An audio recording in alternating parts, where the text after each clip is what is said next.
The day I found that small, worn sheep stuffed animal sitting on my empty desk was the day I realized what betrayal truly meant.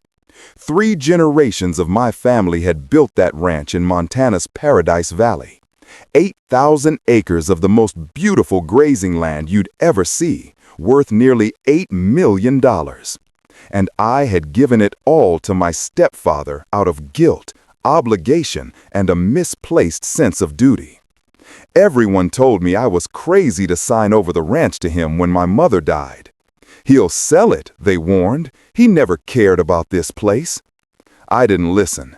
I was determined to prove them wrong, to show them that family is family, even when it's chosen.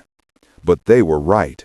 6 months after I signed those papers, he sold every acre to a tech billionaire looking for a vacation property, left town with millions in his pocket, and disappeared. All he left behind was this ratty stuffed animal, the same one he'd given me when he first moved in with us 20 years ago. "This sheep will always remind you that I'm here to take care of you," he'd said. Funny how things turn out. I grew up as Mason Mitchell, 3rd-generation rancher on the Sweetgrass Ranch. My grandfather had purchased the original 2,000 acres back in 1943 after returning from the war. My father expanded it to 5,000 acres, turning it into one of the most respected sheep operations in Montana. By the time I was born, Sweetgrass Ranch was producing some of the finest wool in the American West. Dad died when I was 12. Heart attack right in the middle of spring shearing. Mom was devastated but determined. She took over operations with help from our foreman, Bill, who'd been with us since I was a toddler. For 3 years it was just the 3 of us against the world, battling harsh winters, predators, and falling wool prices. Those were tough but honest days. Then came Richard. Mom met him at a regional agricultural conference in Bozeman. He was charming, knowledgeable about livestock markets, and seemed genuinely interested in our operation. 6 months later, they were married, and Richard moved into our family home. I still remember the day he arrived with his belongings. He presented me with a small stuffed sheep, handmade with real Sweetgrass Ranch wool. "This sheep will always remind you that I'm here to take care of you," he said. "We're family now." At first, Richard seemed invested in learning the business. He'd ride out with Bill and me to check fences or move the flocks to new pasture. But there were signs I chose to ignore, like how he'd invite his city friends to the ranch for lavish parties, showing off his property, as he called it, or how he'd joke about finally leaving this dusty place whenever we had a difficult season. When I was 16, we hosted the annual Montana Wool Growers Association barbecue. It was a big deal. Ranchers from all over the state would be there. I'd spent weeks preparing our presentation on our innovative breeding program. The night before, Richard got drunk and found me rehearsing in the barn. "Look at you, playing rancher," he slurred, leaning against the door frame. "You know what's funny? Your mother says you got your brains from your father, but I've seen the books from when he ran this place. Man was running it into the ground before he had the good sense to die." I lunged at him, but he was stronger than he looked. He pinned me against the wall, his breath hot with whiskey. "Remember who signs the checks around here, boy. This is my ranch now." The next day, Richard introduced himself as the owner and visionary behind our breeding program. Mom just smiled beside him, seemingly oblivious to the lie. The other ranchers nodded respectfully while I stood in the background, humiliated and powerless. Despite everything, I stayed. I worked harder than anyone, determined to protect my family's legacy. I went to agricultural college, brought back new ideas, modernized our operation.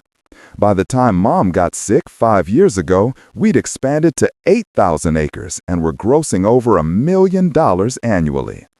On her deathbed, Mom made me promise to take care of Richard. Her eyes were clouded with morphine, but her grip on my hand was strong.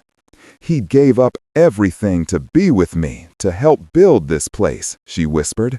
"Promise me you'll make sure he's secure." I promised, never imagining what that promise would ultimately cost me. After Mom's funeral, life on Sweetgrass Ranch fell into an uneasy rhythm. Richard retreated into himself, spending more time in town than at the ranch house. I threw myself into work, expanding our organic certification and securing contracts with high-end wool buyers in New York and San Francisco. The ranch was thriving financially, but the emotional gulf between Richard and me widened with each passing month. Then came my mother's birthday, almost a year after her death. I decided to host a memorial dinner, inviting family, friends, and neighboring ranchers who had known her. It seemed like the right thing to do, honoring her memory while perhaps building a bridge back to Richard. "Why would you do that without asking me?" Richard demanded when I told him about the dinner. We were standing in the kitchen, morning light streaming through windows that overlooked the eastern pastures. "This is my house too, Mason." "It's Mom's birthday," I said simply. "People should remember her." Richard's jaw tightened. "Fine, but I'm inviting some of my friends too."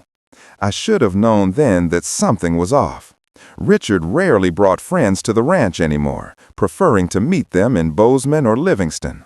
But I was too preoccupied with preparations to question it. The day of the dinner arrived, crisp and clear as only autumn in Montana can be. I'd hired a local caterer to serve Mom's favorite foods: elk tenderloin, huckleberry pie, and the sourdough bread she used to bake every Sunday. Old photographs of her were arranged throughout the house. In one, she stood proudly beside my father at their first wool auction. In another, she was teaching me to ride my first horse, her face lit with laughter. The guests began arriving at 6. The Hendersons from the neighboring cattle ranch, Bill and his wife, cousins from Billings, and Mom's best friend Margaret, who'd driven all the way from Idaho. They brought dishes and memories, filling the house with warmth. Richard's friends arrived last, pulling up in luxury SUVs that looked out of place among the dusty ranch trucks. There were 5 of them, 3 men in expensive casual wear and 2 women who looked uncomfortable in their high heels on our gravel driveway. "Mason," Richard called out too loudly, "come meet my associates from Platinum West Development." The name hit me like a bucket of ice water. Platinum West was known throughout Montana for buying up ranches and converting them into luxury subdivisions or private compounds for the ultra-wealthy. They'd been steadily moving into Paradise Valley over the past decade, driving up land prices and pushing out multi-generation ranching families. "Associates?" I asked quietly as I approached. "Business associates," Richard said, his smile not reaching his eyes. "We've been having some interesting conversations about property values in the valley." Throughout dinner, I watched as Richard huddled with the Platinum West people, their voices low but animated. Occasionally, they would glance around the property with assessing eyes that made my skin crawl. One of them, a sleek-haired man named James, kept checking his phone and making notes. When the toasts to Mom's memory began, Richard stood up abruptly. He tapped his glass with a fork, commanding attention. "I want to thank everyone for coming tonight to remember Claire," he began, his voice carrying across the now silent room. "She was a remarkable woman who understood the value of adaptation and forward thinking." A knot formed in my stomach as he continued. "Claire knew that nothing stays the same forever. Even this land," he gestured broadly toward the windows where darkness had fallen over the pastures, "has seen many changes over the generations. From Native American hunting grounds to homestead to sheep ranch. Who knows what the future might hold?" Margaret, Mom's oldest friend, shifted uncomfortably in her seat. Bill, our foreman, stared hard at his plate. "In that spirit," Richard continued, "I'd like to announce that I've been exploring some exciting new possibilities for Sweetgrass Ranch. The folks from Platinum West have shown me how we might honor Claire's legacy while embracing change." I stood up so quickly my chair fell backward. "This isn't the time or place for this discussion," I said, fighting to keep my voice steady. Richard's eyes narrowed. "Actually, as co-owner of this property, I think it's exactly the right time. These good people have come all this way." "Co-owner?" I interrupted. "Mom left the ranch to both of us, but the operating decisions are mine. That was the agreement." The smirk that crossed Richard's face then should have warned me. "Actually, Mason, I've been meaning to talk to you about that. There's been a misunderstanding about the inheritance structure." One of the Platinum West men, James, leaned forward. "Perhaps we should continue this another time," he suggested smoothly. "No," Richard insisted, his eyes never leaving mine. "Mason here seems to think he has final say over the ranch's future." But Claire and I had discussions before she passed, discussions about securing my future. The room had grown painfully quiet. Our guests sat frozen, unwilling witnesses to what was quickly becoming a family showdown. "What are you talking about?" I demanded. Richard pulled an envelope from his jacket pocket. "Legal clarification of Claire's wishes. I've been waiting for the right moment to share this with you." As he spoke, the front door burst open. Sheriff Tom Gunderson stood there, rain dripping from his hat brim. His expression was grim. "Sorry to interrupt," he said, nodding to the room, "but we've got a situation. The Taylor Creek Dam is showing signs of failure. Everyone downstream needs to evacuate immediately." Taylor Creek ran along the western edge of our property. If the dam broke, at least a quarter of our grazing land would be underwater. As people jumped up in alarm, gathering coats and keys, Richard calmly folded the envelope and returned it to his pocket. "We'll finish this conversation tomorrow, Mason," he said. "After all, what's the rush? It's not like the ranch is going anywhere." But in his eyes, I saw something that chilled me more than the threat of flooding. Calculation. Pure, cold calculation. The flood from Taylor Creek wasn't catastrophic, but it was bad enough. 300 acres of our western pasture were underwater, and we lost a dozen sheep that had been grazing too close to the creek bed. I spent the next 3 days working alongside Bill and our ranch hands, rescuing livestock and salvaging equipment. Richard was conspicuously absent, claiming he had important meetings in Bozeman. When he finally returned, it was with a black leather portfolio and that same calculating look in his eyes. He found me in the barn, exhausted from hauling soggy hay bales. "We need to talk, Mason," he said, tapping the portfolio against his leg. "About the future of the ranch." "Now isn't the time," I muttered, too tired for another confrontation. "Actually, it's the perfect time. Platinum West is prepared to make an offer. $7 million for the entire property. $8 million if we move quickly." I straightened up slowly. "The ranch isn't for sale." "That's where you're wrong." He pulled out a document from his portfolio. "Your mother made certain arrangements before she died. Arrangements you're not aware of." My throat went dry. "What arrangements?" "She transferred her majority stake to me," he said flatly. "You own 20% of Sweetgrass Ranch. I own the rest." The world seemed to tilt beneath my feet. "That's impossible. Mom wouldn't do that." "She wanted to secure my future," Richard countered, his voice taking on a rehearsed quality. "She knew you were young, that you might make impulsive decisions. She trusted me to do what's best." "I want to see those papers," I demanded, reaching for the document in his hand. He pulled back. "All in good time. First, we need to discuss the offer. $8 million, Mason. Even your 20% would set you up nicely. You could start fresh somewhere else." Something about his confidence made my blood run cold. I thought about Mom's deathbed request to take care of Richard. The pieces started falling into place. "You're lying," I said quietly. "Mom never transferred anything to you." His expression hardened. "Be careful, Mason. Don't make accusations you can't back up." I stared at him, really seeing him for the first time. "You know what? You're right. Let's discuss this properly. with everyone present. 2 days later, I organized an all-hands meeting at the ranch. I invited Bill and all 15 of our employees, along with our accountant, lawyer, and bank manager. Richard arrived looking smug, his Platinum West friends in tow. We gathered in the main barn, cleared for the occasion. Sunlight streamed through the high windows, illuminating dust motes in slanting beams. The familiar smell of hay and lanolin surrounded us as ranch hands perched on hay bales and equipment. "Thank you all for coming," I began, standing before the assembled group. My heart was hammering, but my voice remained steady. As you know, Sweetgrass Ranch has been in my family for 3 generations. My grandfather, my father, and my mother poured their lives into this land. Richard checked his watch ostentatiously. "Can we get to the point? Some of us have actual business to conduct." I nodded. "The point, Richard, is family legacy and promises." I turned to address everyone else.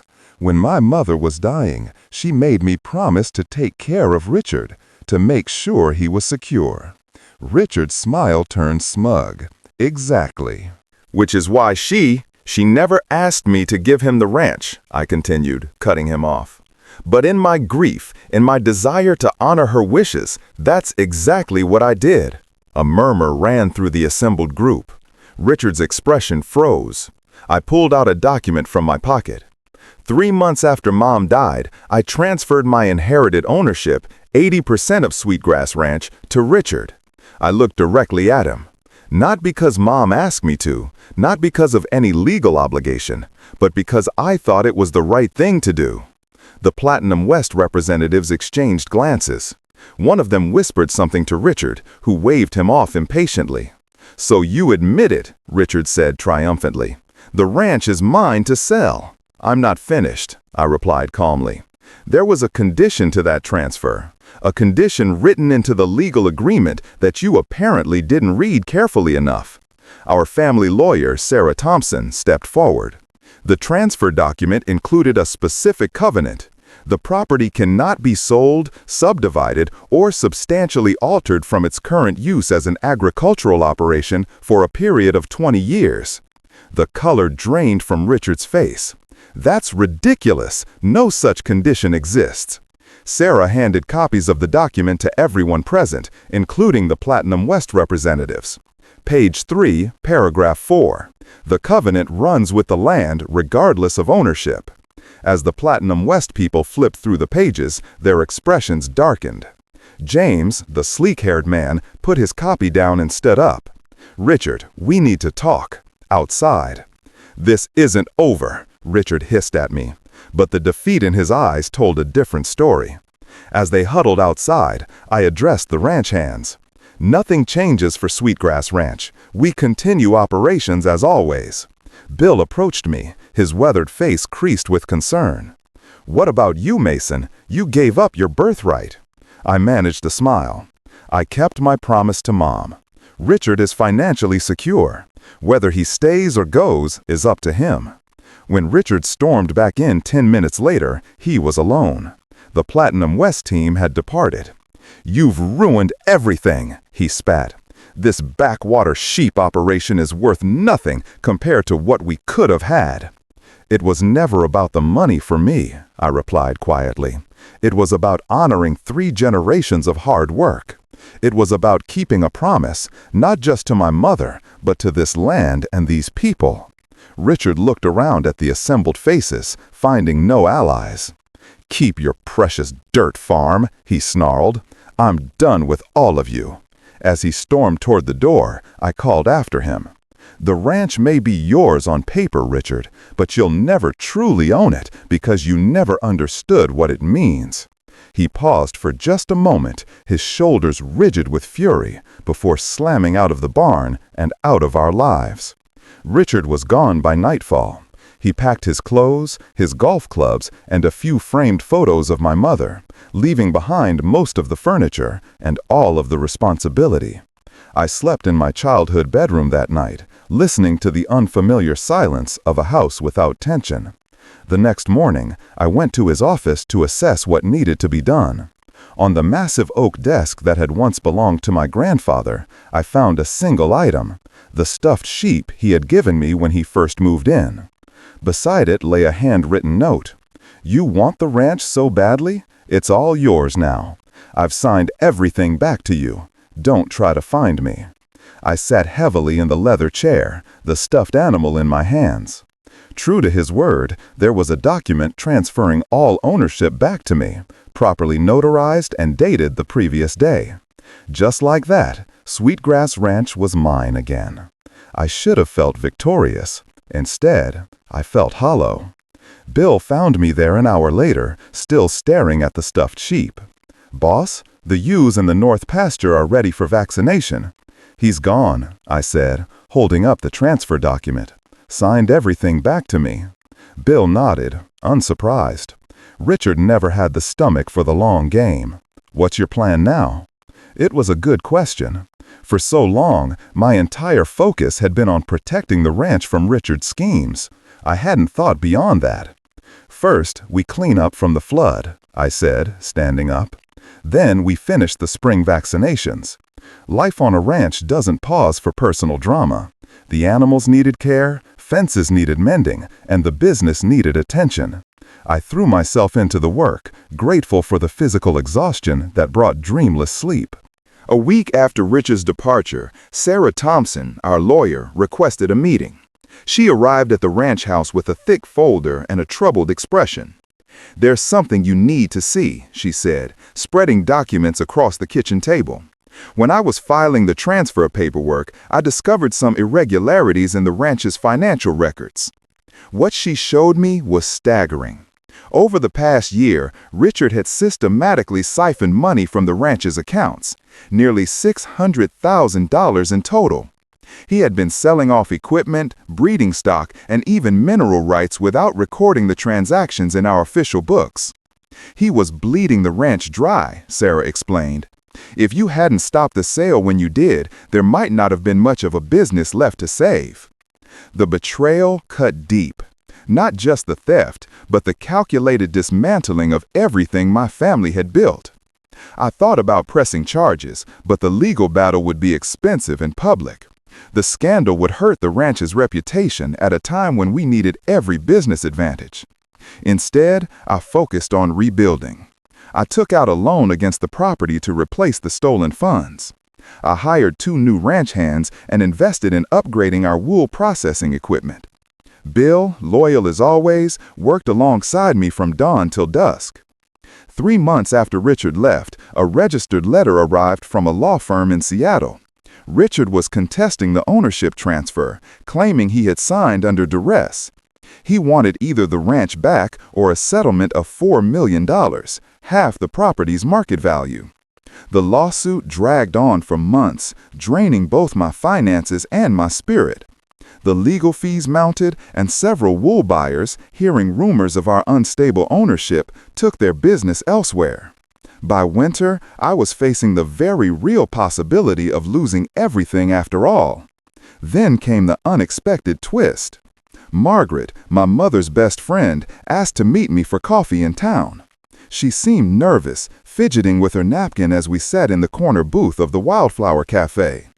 "There's something I should have told you a long time ago," she began, "about your mother and Richard." She pulled an envelope from her purse and slid it across the table. Inside was a letter in my mother's handwriting, dated 2 weeks before she died. "She gave this to me for safekeeping," Margaret explained.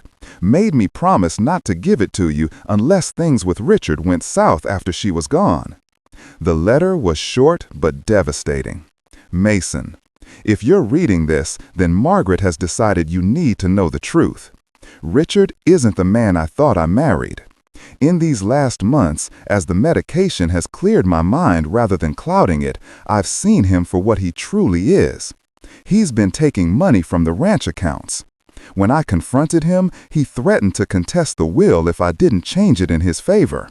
I've recorded our conversations. The tapes are in the old tackle box in the hall closet where your father used to keep his fishing gear. Use them if you need to protect yourself and our legacy. I'm so sorry for bringing him into our lives. Please forgive me. All my love, Mom.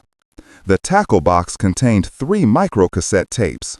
On them, Richard's voice was crystal clear as he threatened my dying mother, demanding she change her will and warning what would happen to me if she didn't comply.